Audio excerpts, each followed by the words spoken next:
Welcome back to Gene and Roger Talk Movies. We are overjoyed that our director friend, Scott Eggleston, is joining us on our 100th episode. 100th episode. That's we actually pretty amazing. made it. Oh, it is surprising, actually. I would say that we've made it this kind far. of It's kind of like being married 20 years. It's like, whoa. How did I do that? Yeah. How did that happen?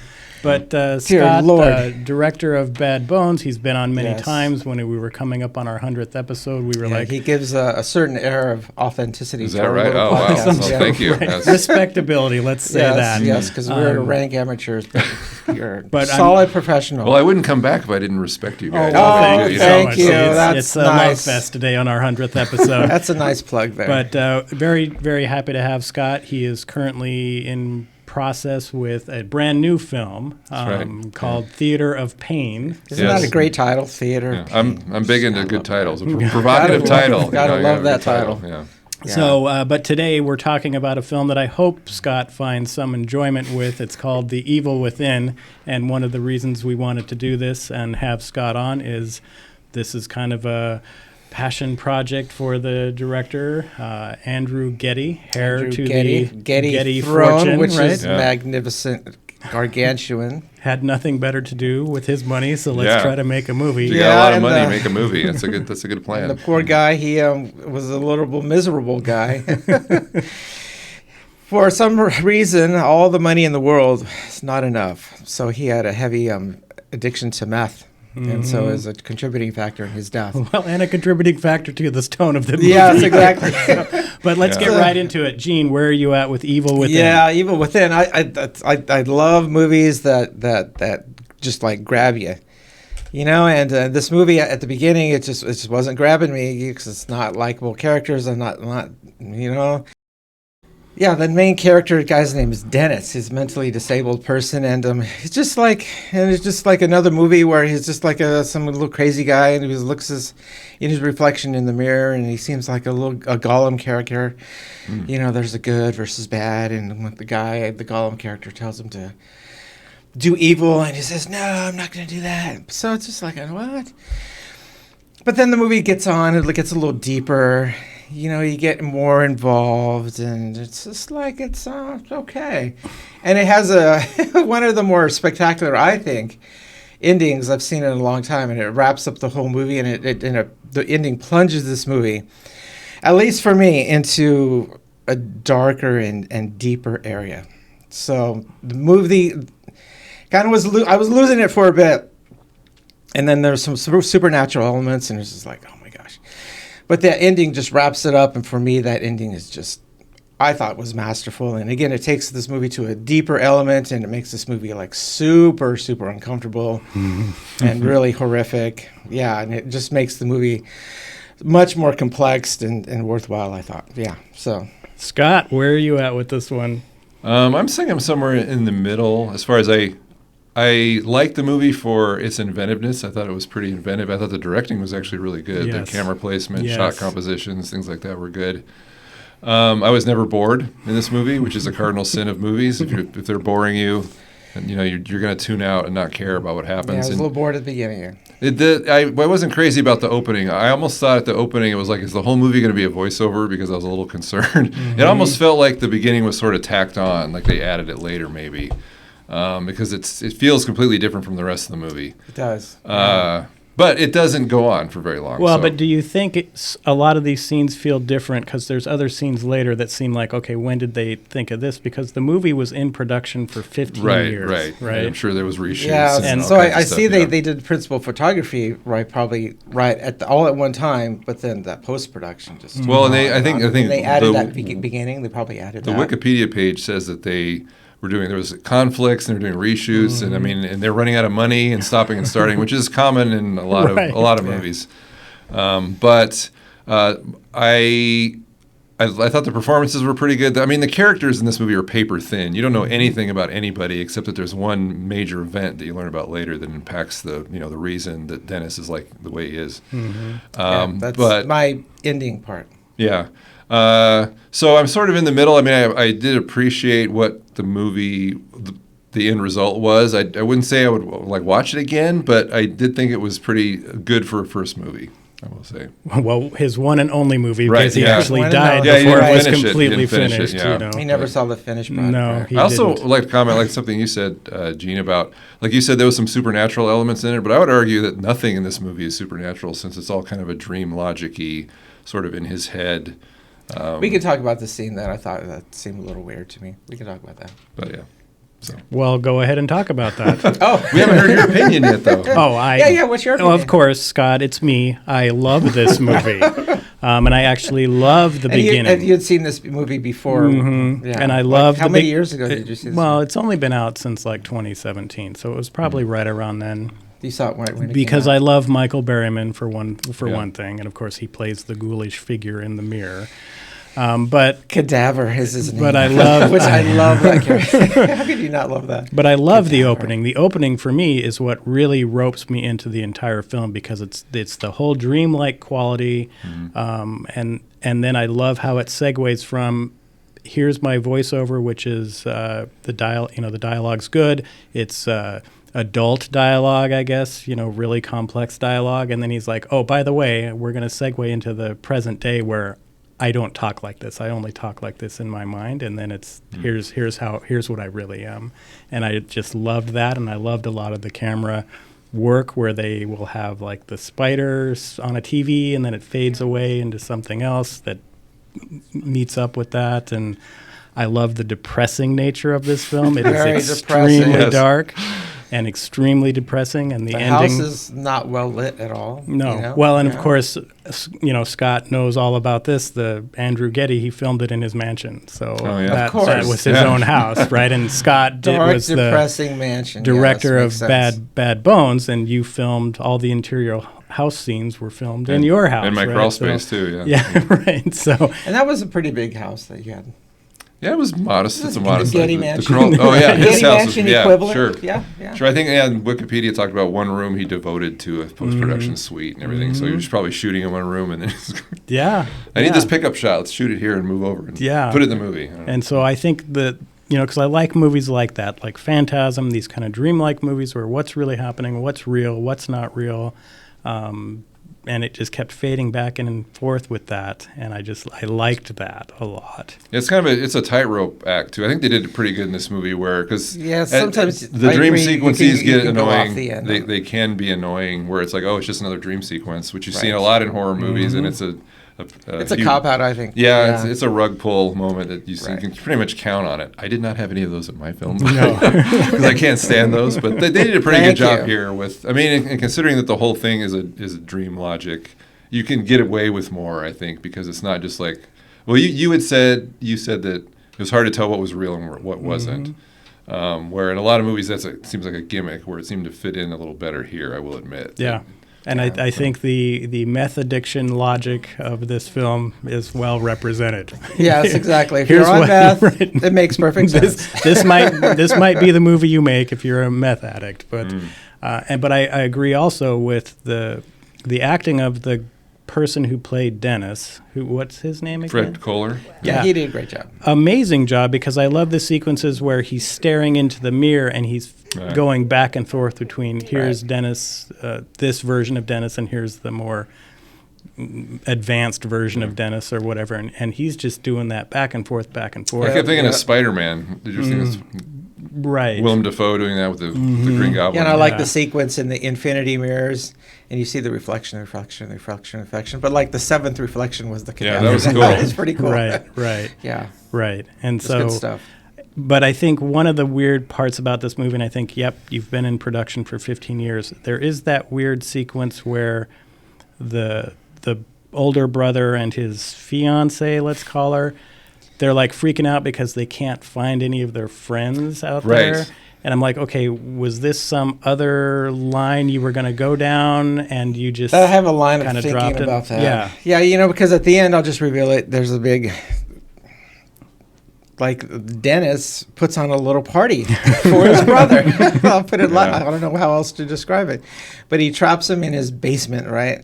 So he concocts this whole elaborate scene with spiders and the dead body of his girlfriend who he has killed.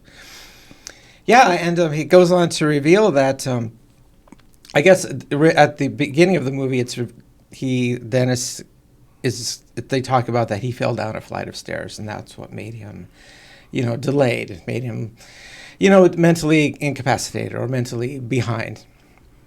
But it's revealed here that actually John, his brother, had actually, when he was younger, I guess he struggled with anger, and it seems like he struggles with anger to this day, right?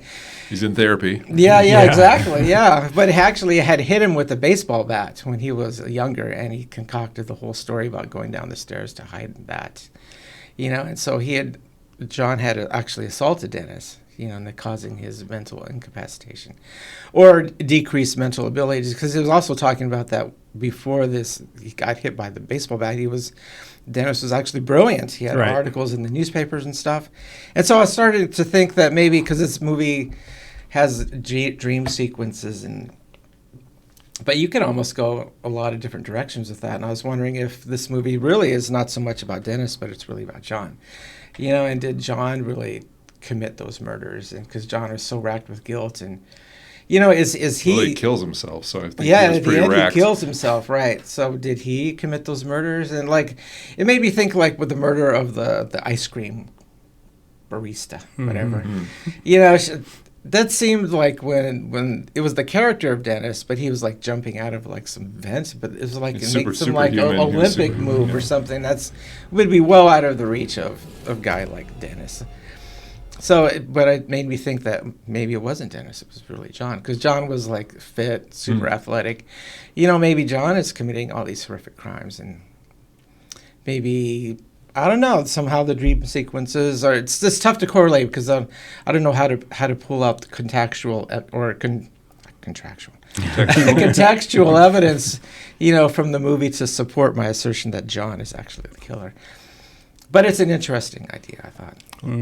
It is. There was one thing that happened, kind of what you were talking about earlier, where they seem they don't know anybody and they can't find their friends. I thought, since that was after the personalities switched, the dimensions were switched, that they were now in Dennis's mind dimension or whatever. But they don't follow through with it. It just and then they meet the guy outside the restaurant or whatever, and he knows them. He's got the FU T-shirt on, which I thought was kind of funny. But he seems normal. He seems to know what's going on, and then for some reason they linger on the library books, which seems to be kind of a afterthought. Weird, yeah. But I thought that was a really interesting idea, that if somebody else, switches sides or switches personalities or changes dimensions or whatever, that he took everybody else with him. I thought that was kind of a cool angle. And they even mentioned the Twilight Zone and they're talking about it, but they don't really follow through with it. They just sort of drop it. No, and that's what I was saying. It's maybe that's an afterthought. This is shot it later 15 or years of production, and okay, we've thrown this scene in here, but we didn't actually go down with that road. But let's leave it in. It was part of the script originally. Maybe they didn't. The movie probably would have been tighter if they had taken that out, that whole scene. Yeah, because I couldn't explain it either. It's all of a sudden they're both, John and Lydia, the girlfriend. Yeah, they can't recognize anyone. It's they are in some different area. They've gone someplace. Yeah. Yeah. Meth addicted fever dream. Yeah, there you go. Right? The director just this really is definitely a doesn't kitchen sink movie. There's a lot of stuff going on in here, but I wouldn't say it completely loses the viewer either. No. Where it's just so much is going on. You're it's like a David Lynch film or something where it's so overwhelming you kind of lose. have to watch it 12 times to figure out what's happening. Yeah, it's pretty clear what's going on, and I will say that the lead. I was a little concerned at first because I know that we live in sensitive times, and you're portraying a mentally disabled person by a who's not mentally disabled. Clearly, they're an actor and everything. And I was a little concerned that this was going to be kind of distasteful in the way they were portraying mentally handicapped people, because we've seen that before, especially with name actors trying to play somebody who's mentally disabled, like Sean Penn comes to mind. Well, is he not mentally disabled, though, Sean Penn? Well, that's a good point. Let's not go there. Think about that. But I also noticed that actor Fred Kohler, I believe his name is, has done this. I looked him up, and he was on YouTube. There was a clip from The Mentalist where he was kind of doing a Edward Norton Primal Fear kind of thing, pretending to be mentally handicapped so he could get away with a crime. He's done this before. Yes. So, and he was very convincing. I will say. But I didn't realize, you reminded me that in the opening he's talking completely normal. And then when he goes into the film actually begins. He's mentally disabled. Right. So, and then obviously as we see, as he transitions or changes dimensions. The evil Dennis comes out, and he's much more well-spoken. Spider-Man 3, Yeah. Tobey Maguire, right? He's on it. Yes. And to me, you're right in that a movie like this being made right now today, the real criticism I could see, not only what you mentioned, but also the fact that, of course, the mentally delayed guy is a killer. Serial killer, yeah. He's killing children. Oh, he's right. killing Yeah, cats, let's killing talk about that. dogs, Totally forgot about that. Right. This movie is extremely depressing and unsettling, right? He kills a cat. And he kills. I don't like that. He I'm kills a cat children. lover. Well, he kills 3 kids. And I will say that is disturbing, but it also, to me, kind of came out of left field. Like, he's talking to himself in the mirror, and the mirror version of him is saying, "Oh, if you start killing animals, you'll be smarter." Mm-hmm. And I didn't really, there wasn't much build up to that. It just seemed to be kind of just, oh, okay. And then it kind of graduates into more, advanced killing, starts killing children and then people. And his mirror image is telling him you'll feel better, you'll feel smarter. And I can kind of see how this would be like the origin story of a serial killer. Right. Which I'm not a huge fan of those type of movies. Slasher movies are not my favorite. I know you appreciate them more. I love them. But so it fits in with that. We just did My Bloody Valentine last week. And I will say that I was a little concerned, like, how are they going to handle these killings? Because that's always, as a filmmaker, how do you depict the killing of animals or people? And they handled it was pretty. I thought they handled it well. They stayed away from being like, they didn't stick your face in it, which I was grateful for. Well, So and it's mainly off screen. It happens. Yes. Yeah, I mean, obviously, you're not going to be cutting up a child on screen. However, although I do have movies where that does happen. the death of Lydia, though, and her mutilation, though, is just like right there. Pretty rough. Yeah. Well, and I want to go back Kind to of when Brian he De Palma is. right when he goes to the drill.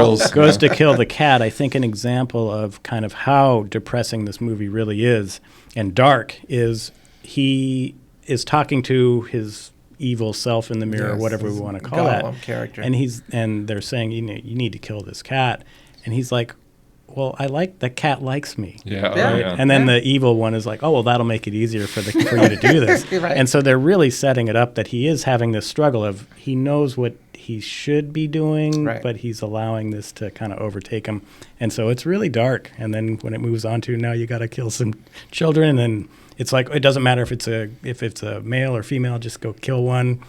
It's pretty hard. Well, I will say when I saw that kid like on the swing in the park, like, where are the parents? Right. There's nowhere. Another thing I kept thinking about in this movie, and you could kind of dismiss this because of the dream logic, is that where the police are like non-existent until the very, very, very end. Right. But there's like all these murders happening, and there's no police presence at all. Right. Well, and a lot of them. Right. Well, at the end, there's 2 with the child social worker, but I think they meet their end. Yeah, But they're not there because they're investigating crime. No, they're there for a totally different reason. Yeah. The child welfare officer has come to. But he's got that freezer full of dead things, animals and Bodies. kids, and and of course the brother is like, yeah, it really stinks down there, but I'm not going to go investigate at all.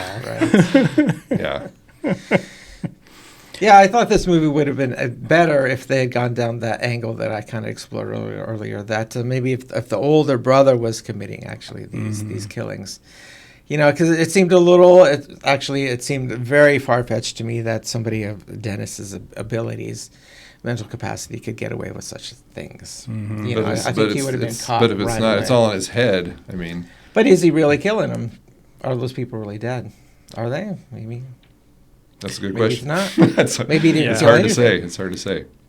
Well, at the end, I mean, unless it's still Dream Logic World, at the end, he had been charged with those crimes. So there's a large contingent of police officers arresting him. Yeah, but in his mind, he's thinking that he's getting torn apart by these spiders. Right. But it's really his police officers. Yeah, the very end of the film, what Gene is alluding to, is just off the rails insane, where he's using the girlfriend as a mannequin dummy thing. It's all this, and he's got taken out all of her insides. Oh man, stuffed her. Yeah, her eyes were crazy. Yeah. And the social worker, Gene, did you recognize who that social worker was? No, I did not. Is that Kim Darby? It's Kim Darby. I thought that was her. Yeah. Yes. Gene, help me out. Kim Darby. Kim Darby, Disney. True Grit. Well, see, Scott, of course, is going to go down the quality line. Kim Darby, True Grit, John Wayne. Don't be afraid of the dark. And she was also Miri in Star Trek. I remember Mary. Oh, wow. Bonk, bonk. But I remember more. The Grups? Yeah. The Grups? True Grit. True Grit stands out more, though. Yeah. So it was really neat to see her because I had not seen her in a long time. So it's 2017, this movie. Well, it's also an interesting comment on how you can get actors that may be, washed up, let's just say, into your movie for probably not that much because it's like, oh, I miss being in a movie. And I'm sure Andrew Getty was also somewhat charismatic and influential, and I mean, he's a He got rich tons heir. of money as the Getty. Right. throw his So, name hey, I'm around. doing this pet project. I'm going to be in my movie. Although I'm sure after reading the script, you kind of wonder what they were doing.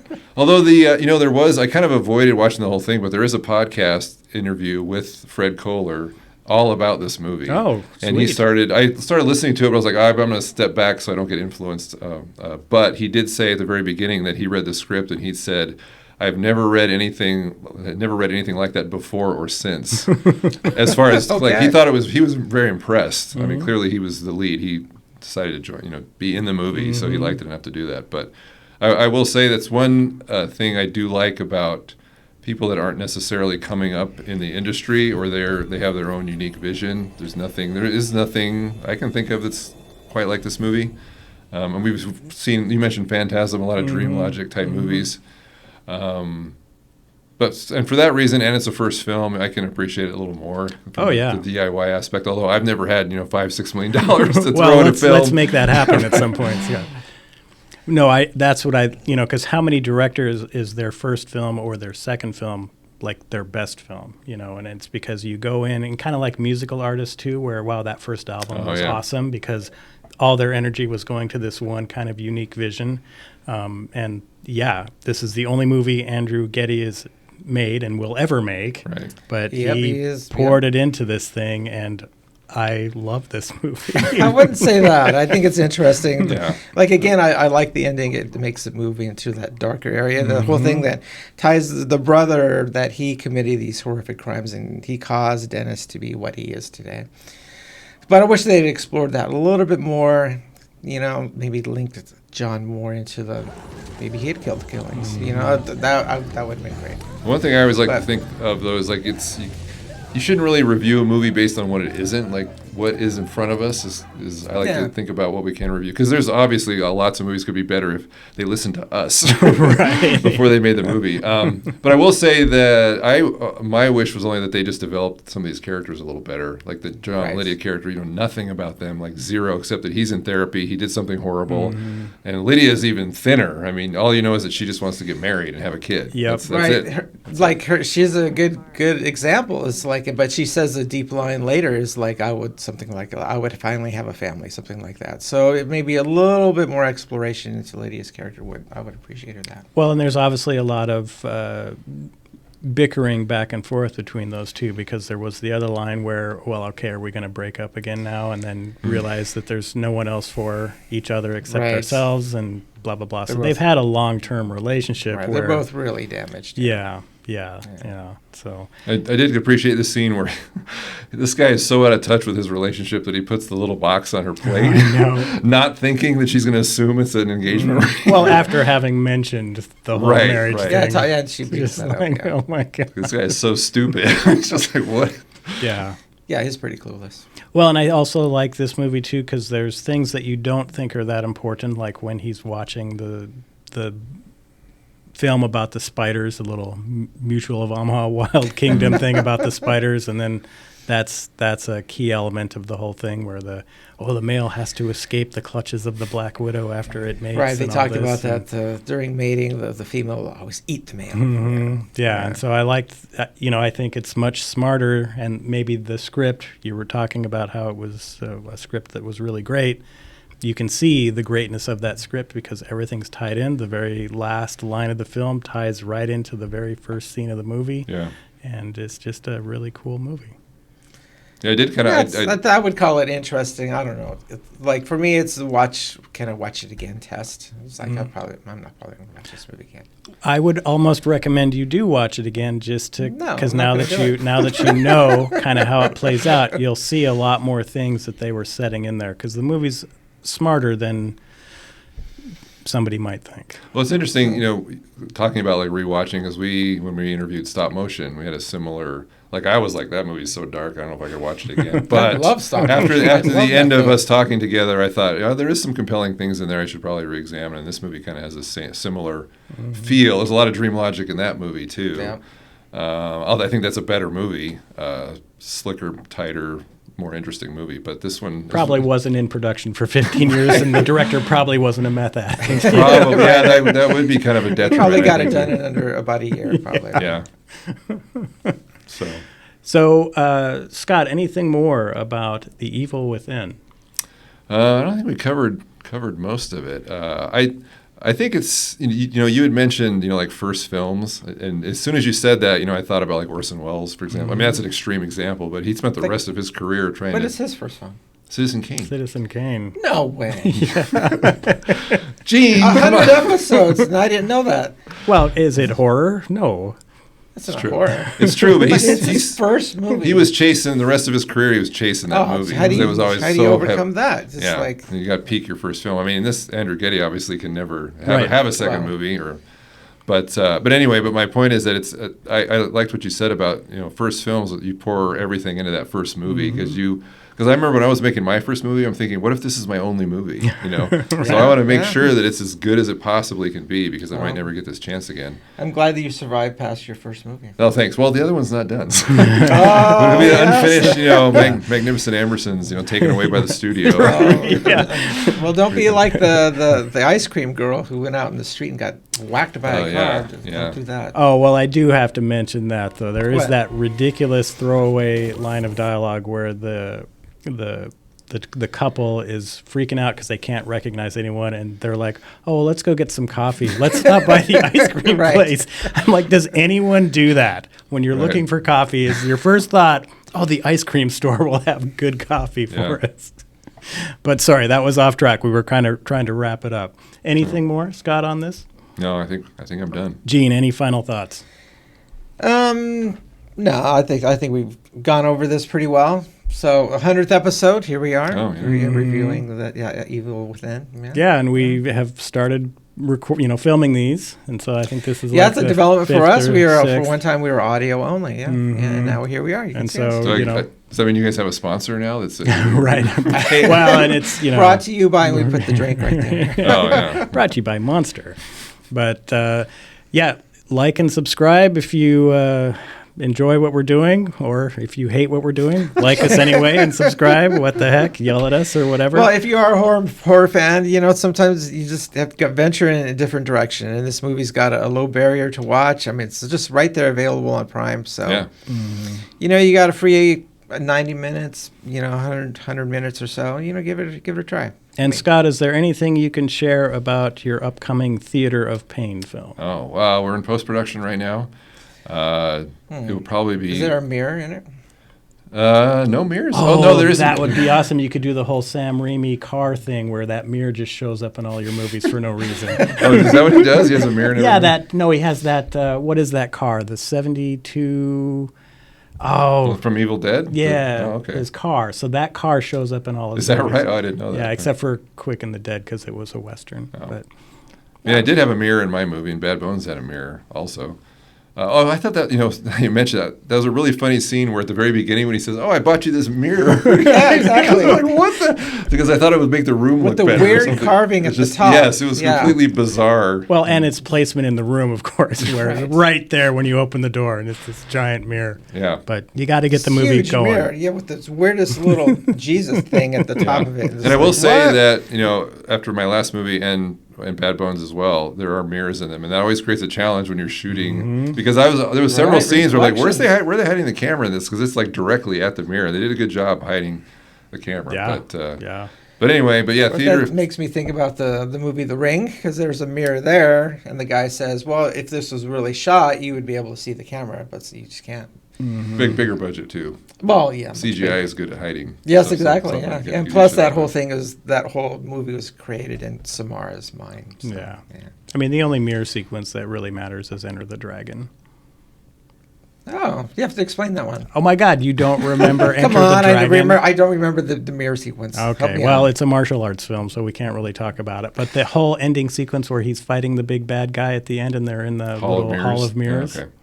Bruce Lee's all yes, cut up. Yeah, I would say, yes, thank you. Now I remember. I would throw out Lady from Shanghai. Orson Welles also directed that. Big mirror sequence at the end, which this movie has a similar mirror, funhouse mirror There sequence. seem to be lots of movies where there's like thriller movies where people have self-loathing and they're looking in a mirror and they do this, where they do the punch thing right in the mirror. You know, they're all full of like hatred and self-loathing. Destroy the mirror. But anyway, Scott, Theater of Pain. Oh, well, why are we talking about that? Yeah. Tangent. Yeah, next summer it should be done. It's more of a psychological thriller this time than an out-and-out horror. Although I've heard a lot of people comment about my other movie saying it was soft horror, so it wasn't super scary but creepy. And this movie has a similar vibe before. Some similar vibe. Yeah, soft I don't know horror. if I would not. I don't like You don't that. call I it would that? not Okay. say that with Bad Bones. Very tight script, well constructed, very thoughtful. So, which is why I'm looking forward to Theater of Pain. Well, and being that it's I gotta throw this in there. Except the guy dying because he got kicked. well, no, Is she that pushed wrong? him. She pushed him against the remember this? thing. I was hoping that when he went back and he hit his, we'd do like some Midnight Express thing, like he would hit his head on the back of a coat rack. And, Well, and that's what I was. You know what I'm talking about, right? That's Yeah, what I was sure. going for here Yeah. with Theater of Pain, because you're in kind of post production right now, which would allow you to add significant amounts of graphic gore. right. Or nudity, right? Oh, yeah, you could throw that in as Yeah, well. so this movie had some nudity. It was like, what? Well, but the nudity in this movie, I liked how she turned into this weird creature. Yeah, which kind of, she was like crawling and like a spider. Oh, yeah. So, but anyway, Next summer, Theater of Pain. Theater. very nice. Wide release, 1,000 theaters. Sure. Okay. Yeah. It'll start probably the same release schedule as like Bad Bones, which is YouTube first because I control that, and then hopefully it'll get out on Amazon and Tubi, and Excellent. which is where I make some money. So Well, I'm wondering if there's a way we could get Can it you into just some write of a the letter theaters to here. A24, send them a clip, and they'll just like, I'll buy that thing. not gonna buy my movie. Not a bad idea. well, I'll do local that for local you. theaters you can like rent the theater, but it's exorbitantly expensive, Right. especially like any chain. And you have to have it in a certain format, and it's just really expensive. So actually what I'm going to do is I shot the movie at Anchorage Community Theater. I'm going to premiere the movie at Anchorage Community Theater. There you go. Is make it more meta. Plus I can also have a number of showings there instead of just like one big premiere. Right, I can right. actually leave it there for a while because the guy that runs the theater, Matt Fernandez, who's also in the movie, is working with me to help. But we're basically going to four-wall the theater and split the profit and just. That's excellent. You can have a red carpet and everything, the Oh, we could, spotlights we and could. stuff. I don't know about that, but last Bad Bones was premiered at the City Library, and I pretty much broke even paying for that. So this is actually a way where I might actually help fund the paying the movie or paying for the movie. Okay, well, definitely way, look but- forward to seeing Theater of Pain when it Theater comes of out, Pain, because I great title. loved Bad Yeah, Bones, I'd and watch it just for that title. I like Good. your directing style. Oh, thank you. Gene, any idea what we're doing next week? I don't know. I found myself lately in my life watching a little bit too much Instagram, and then this little post came on, and it was talking about great horror movies. Oh my gosh. Or movies that you should have watched but somehow got missed. What's on there? And so there were some ones that were there that I've seen, which was cool. But I would have to look at the post again, but it seemed like there were some interesting Okay, the choices last there. time we did this, we were watching the McPherson tape, which sucked. Oh yes, but then I also got the lead from that same source for our Japanese dream sequence Jingoku. movies. Yeah, so Mhm. which were interesting. So if you can't figure it out, let's do Oculus. Oh, I've seen that one. I'd watch that one again. Mike Flanagan's first movie. Well, let Scott decide. Yeah. Scott, So what do you Well, I think? was pushing for Oddity. I'd heard a lot about Oddity. That's a recent Oculus? release. The same- Yes. I think Oculus is worth seeing. Really? Yeah. You're giving it a thumbs up? All right. Well, I'm not Oculus. saying anything. I'm saying it's worth seeing. Oh. It's worth reviewing. Mike Flanagan's a good filmmaker. So, but anyway, Okay. Scott, thank you so much for Yeah, coming thanks on for again. joining us, Always helping our love little having show. you on. Yeah. no, thanks for having me. Appreciate And the invite. Yeah. we will catch you next week. Bye bye. Bye.